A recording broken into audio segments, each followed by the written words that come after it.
I think normalizing a curve is a very good thing. I think there's a bit of a mistake. I think there's a political convenience right now for Fed officials to say by normalizing the curve, and by that I mean taking it from being inverted to being where every point on the yield curve is effectively the same yield. So it's a flat curve, and then if it starts to steepen, that's a normal curve over history. So as they move that back, you've heard Fed officials say, well, the long end going higher in yield is doing some of our tightening work for us. And yes, higher yields will ultimately slow the economy. No matter where they occur, they will work against that. But it is we're not going to higher yields because the Fed is engineering it, as much as we're going to higher yields because people are demanding higher yields to buy it. And so that sort of curve normalization, I think, is a very good positive for what is ultimately the effectiveness of Fed funds. The Fed funds changes in the Fed funds for the central bank to control monetary policy.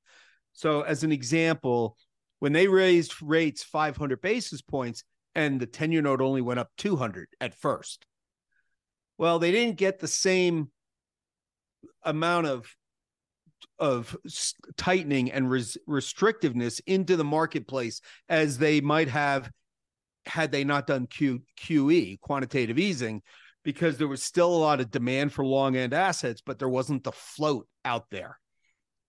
You know, when you're doing quantitative easing, you're taking the float out of big parts of the curve. So it's manipulated. It's not responding to just market conditions. It is actually being, by the central bank, by them buying it specifically, it is not really yield curve control, but it's sort of yield curve control light, if you will, because you're artificially suppressing between zero rates and buying the assets yourself.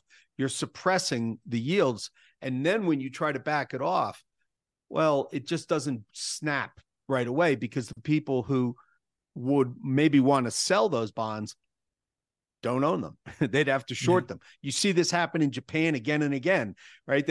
They back off yield curve and everybody gets short thinking they're going to make a lot of money. But then nobody owns the bonds but the government. And if the government doesn't sell them to them, then they buy them back for each other. You have a short covering rally. So it's the same type of dynamic. It takes time, but we're now getting back to where we're close to having a flat curve. And at that point, I think monetary policy picks up its effectiveness, because should the Fed tighten again, you would imagine more of a parallel shift in the curve, as opposed to just the front end going higher in yield and the back end not moving. In fact, the back end was going lower in yield when that was happening. The flip side is when the Fed eases, you would imagine everything can rally. If the bond was stuck at 2.5% and the funds rate's at 5.5%, if the Fed eases, the bond might not rally. It might actually go higher in yield, depending on what inflation is. So I think a normalized curve is it's a good positive for the future in terms of the Fed being able to impact what restrictiveness or stimulus into the economy, because the transmission mechanism of their intentions will be more historically accurate, more genuine. It'll be the reactiveness of what they do will have more bang to it, I think.